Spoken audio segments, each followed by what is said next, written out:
On a planet far away, Gorr and his daughter Love are wandering through a barren desert. They are the last of their people and have nowhere else to go. Starvation is keeping them on the brink of death, and Gorr prays to his god Rapu for help, but nothing happens. Love eventually dies in her father's arms, and after Gorr buries her, he starts hearing a whispering voice calling for him. Gorr follows the voice until he finds an oasis filled with fresh water, but he also accidentally trips and cuts his hand on a sword. Then he sees a bunch of fruit and immediately begins eating desperately until he's scolded by his god Rapu, who is just hanging around. Gorr tells him that the land has been destroyed, but his belief never wavered, so he expects the promised eternal reward. However, Rapu laughs at him, saying there was never a reward for the underdogs. He's currently celebrating killing the latest wielder of the Necrosword, a cursed blade capable of killing gods. Rapu doesn't care about all the followers who died for him, saying suffering for him is their purpose and that he can get more later. Furious, Gorr renounces his god, causing Rapu to begin strangling him. Suddenly, the Necrosword raises into Gorr's hand and shows him the steps to acquire great power, insisting he must kill all the gods. Gorr lets the curse take over his body and kills Rapu, swearing he'll kill the rest of the gods too. On planet Indigar, Korg tells a group of aliens the story of Thor, the god of thunder. He was raised as a warrior since he was a baby and became a legendary hero, saving the world many times and having countless lovers through the years. His true love was a woman from Earth called Jane, who broke up with him years ago. Afterward, Thor lost his whole family, his mighty hammer Mjolnir, and even his homeland Asgard. Depression hit him hard and he lost his god physique, but after gaining a new weapon called Stormbreaker, he joined a group of heroes known as the Guardians of the Galaxy and started to travel with them around the universe to go on wacky adventures together. He also went back into shape with lots of hard work, but was still hiding a lot of pain inside his gorgeous body. Now he's given up on finding love and only comes along when he's needed in battle.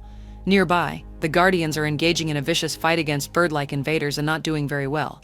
Soon Thor finally arrives and the local king informs him things were peaceful around here until their gods were murdered. With Stormbreaker in hand, Thor jumps right into the battle, easily defeating enemies all over the battlefield by hitting them or shooting lightning at them. When two enemies attack in at the same time, Thor simply opens his legs to stop them before jumping to make them crash. After kicking a big vehicle, Thor breaks into the temple and goes up the tower to hit the enemy leader, finally putting an end to the invasion, but also destroying the temple in the process. On Earth, Jane is at the hospital for treatment because she's been diagnosed with stage 4 cancer, something she's only shared with 2 close friends. Since she's a scientist, she's been doing some research of her own, and so has her professor friend, but they aren't able to find anything that could help her and her chances aren't good. Desperate for a solution, Jane decides to start looking into Astardian magic and learns that Mjolnir might be of help. Meanwhile, the people of Asgard have started their new home on Earth with Valkyrie as their queen. She took over after Thor left, but she hates the job because it consists of lots of politics and boring meetings, and she's supposed to be a warrior. There are tours that allow foreigners to look around New Asgard, including a visit to the remaining pieces of Thor's hammer Mjolnir, which lies inside a special display. When Jane goes to see it, the sky suddenly turns dark and the pieces start to glow. Back to Thor, the king gives him 2 huge screaming goats as a reward for the help, and when the group leaves, the goats cause total chaos inside their spaceship. Then the team checks the system for distress signals and is shocked to see a huge amount of them begging for help. It turns out Gorr has been killing gods on thousands of planets and has earned the nickname God Butcher. One of these distress calls comes from Lady Sif, an Asgardian warrior who used to be in Thor's team. Desperate to help her, Thor decides to leave the Guardians behind so he can go back to his people. After the Guardians leave with a ship, Thor uses Stormbreaker to teleport with Gorr and the goats to Sif's location. They end up on an icy land where they find a skeleton of a huge creature whom Thor calls the nicest god ever. Nearby, Sif is wounded and missing an arm, but she's well enough to share that she followed Gorr here only to fall for his trap and barely got to escape. Gorr's objective is to kill every god in the universe, and his next stop is New Asgard. On Earth, Gorr arrives at New Asgard and uses the Necrosword to control the shadows and summon a bunch of monsters. In just a few seconds, chaos takes over the city and flames begin to spread, so Valkyrie shows up in her Pegasus to start fighting the monsters off with her sword. Soon Thor appears as well, and while Korg takes Sif to safety, Thor joins the fight.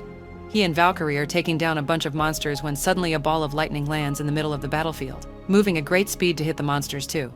Thor realizes it's Mjolnir and calls for it, but after going through another monster, the hammer ignores Thor and goes to its new owner. This woman is wearing Thor's clothes and handling Mjolnir like a pro, making it split into pieces to attack multiple monsters at once before it regains its form. When a woman takes off her helmet, Thor is shocked to see it's Jane. A flashback shows how their relationship used to be. At first they got along nicely and shared lots of happy moments together, sharing what looked like a perfect relationship. One drunk night, Thor even asked Mjolnir to promise it'd always protect Jane, and the hammer glowed to agree. However, with time they became more distant because Thor was always busy with his missions and Jane had a lot of work to do as a famous scientist. Eventually Jane got tired of the walls they were putting between them and broke up with Thor by leaving him a note.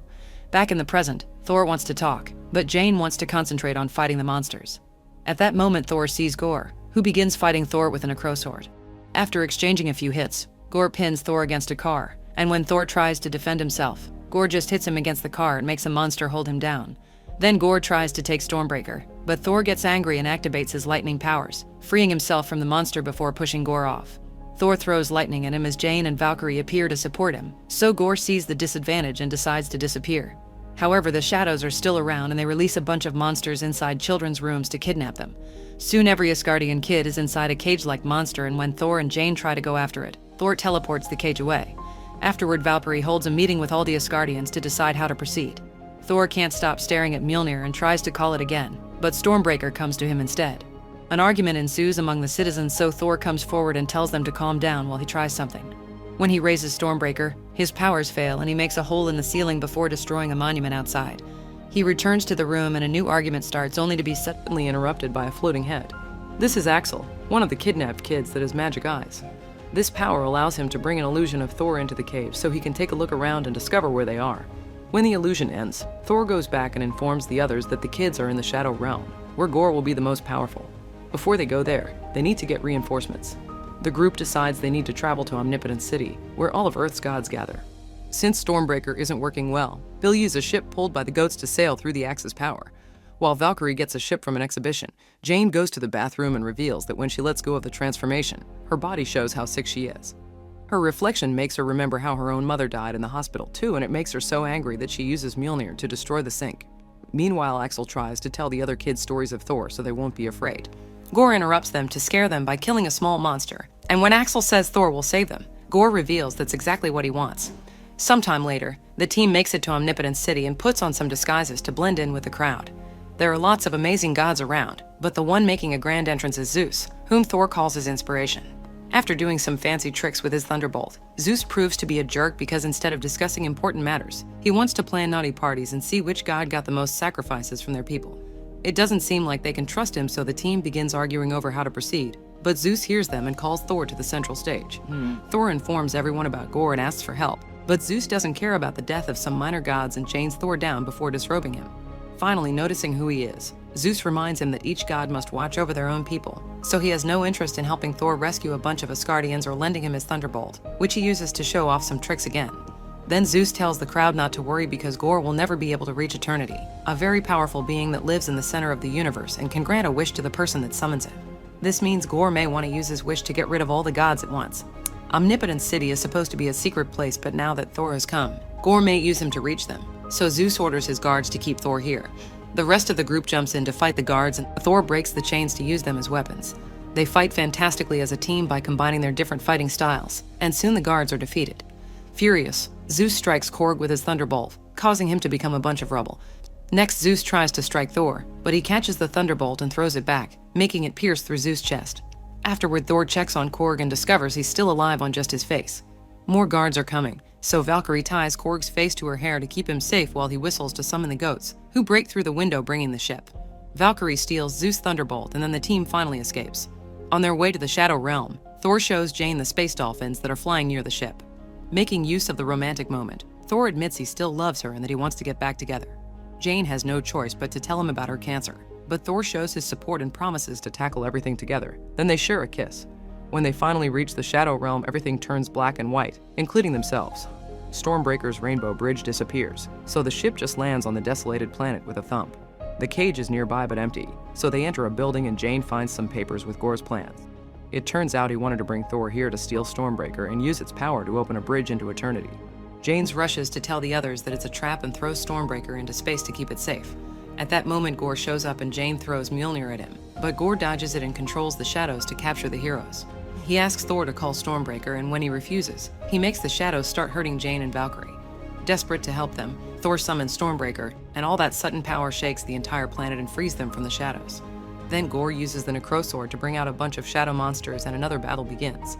While Jane and Valkyrie fight the beasts, Thor's Stormbreaker meets Gorr's necrosword, and the goats have to take Korg's face away from the violence.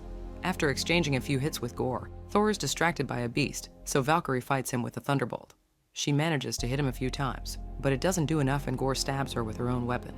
when Thor tries to run to her. The shadows try to hold him down, but he quickly frees himself and shoots some lightning at Gorr, who shields himself with a necrosword. Jane reaches Valkyrie to rescue her and brings her to Thor, who uses Stormbreaker to open the bridge.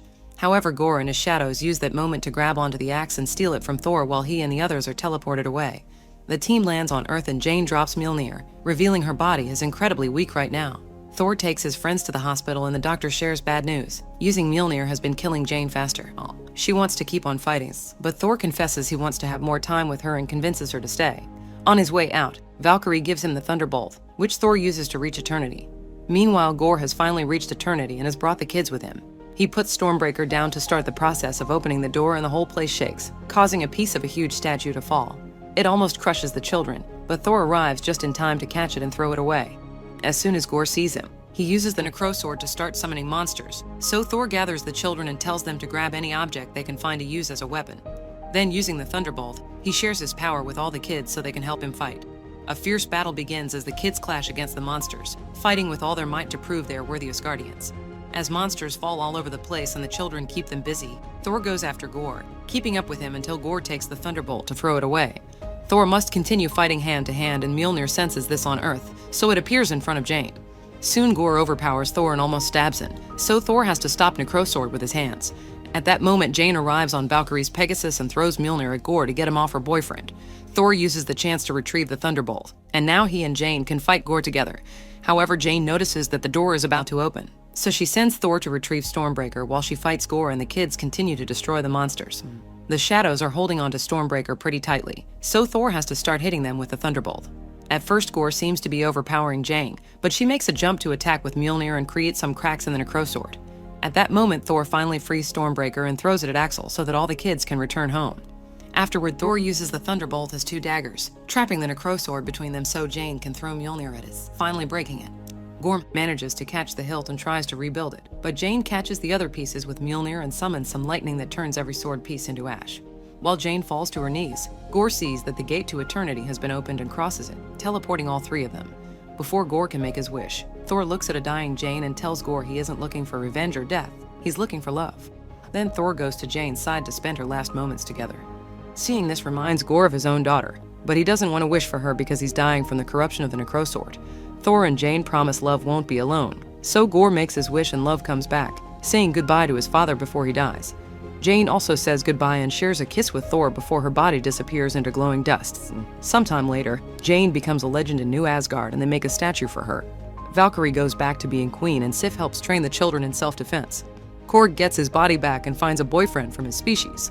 Thor is raising Gorr's daughter as his own and they share simple family things like breakfast, but he also has to teach her how to control her eternity powers. They often go adventuring with Thor using Mjolnir and Love using Stormbreaker so they can fight together and help people in need. As they travel the universe together, they become known as Love and Thunder. Meanwhile, Jane's spirit arrives at Valhalla, the Asgardian heaven, and she's invited to join the Hall of the Gods. Make sure to subscribe and turn on notifications so you can watch more videos like this. Thanks for watching.